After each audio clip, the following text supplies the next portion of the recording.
கிராம தலைவர் அவர்களே, நாட்டாமை அவர்களே, பெரியவர்களே, தாய்மார்களே, சகோதர சகோதரிகளே, என் உயிர் மேலான சமுதாய சொந்தக்காரர்களே, உங்கள் அத்தனை பேருக்கும் தமிழக மக்கள் முன்னேற்ற கழகத்தின் சார்பிலையும் அகில இந்திய தேவேந்திர குல வேளாளர் சங்கத்தின் சார்பிலையும் நன்றி இழந்த மாலை வணக்கத்தை சமர்ப்பிக்கிறேன். எல்லாத்துக்கும் நல்லா இருக்கீங்களா? பேசுங்க, என்னாச்சு? நல்லா இருக்கீங்களா? எல்லாம் சாப்பிட்டீங்களா இல்லையா? நீங்களா வெளியில போனோமா வேண்டாமா? எஸ்சிஆருக்கு உரிமைகளா வேண்டாமா? நீங்க சொல்லுங்க. பொம்பளைங்க எல்லாம் சொல்ல மாட்டீங்களா? எஸ்சிஆர் வேணுமா, விடுதலை வேணுமா?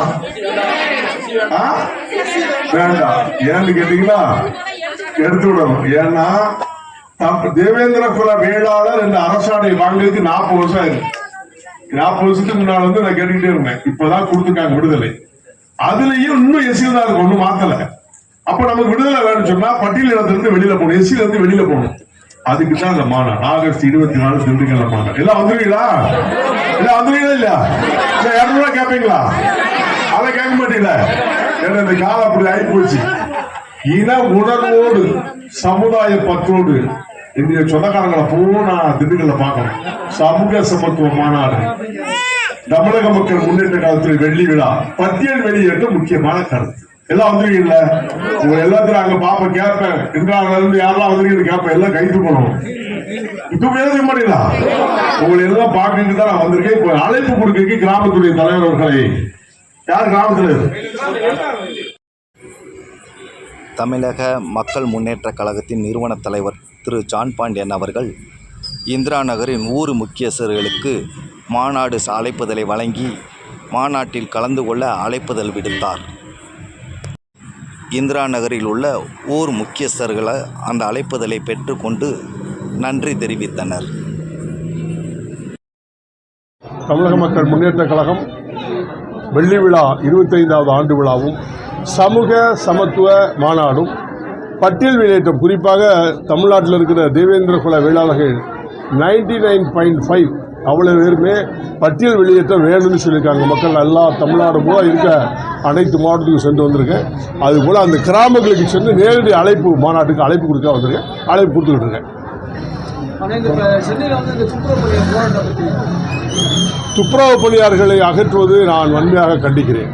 அவருடைய உழைப்பு தான் தமிழ்நாட்டை மட்டுமல்ல சுத்தப்படுத்துகின்ற துப்புரவு தொழிலாளர்கள் தமிழகம் முழுவதும் இருந்து கொண்டிருக்கின்றார்கள். போராட்டத்தை கருத்தில் கொண்டு அவர்கள் பிரைவேட்டுக்கு கொடுக்கூடாதுங்கிறாங்க. அவ்வளோதான். அரசே எடுத்து நடத்திக்கிட்டு இருக்காங்க.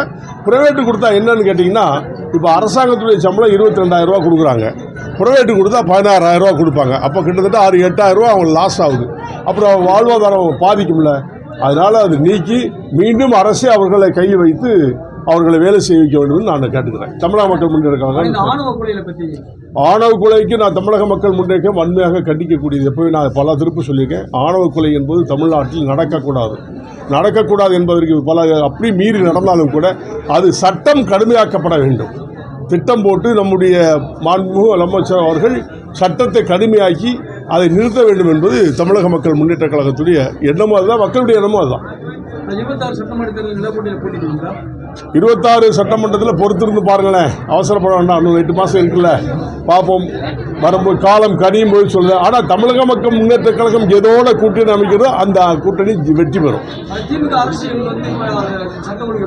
சட்டம் ஒழுங்கை பொறுத்த மட்டும் நீங்கள் நான் நிறைய மேடையில் சொல்லியிருக்கேன். எல்லா இடத்துலையும் சீர்குலைந்திருக்கிறது. சட்டம் சீர்குலைவதற்கு காரணம் ஒரு சில காவல்துறை அதிகாரிகளே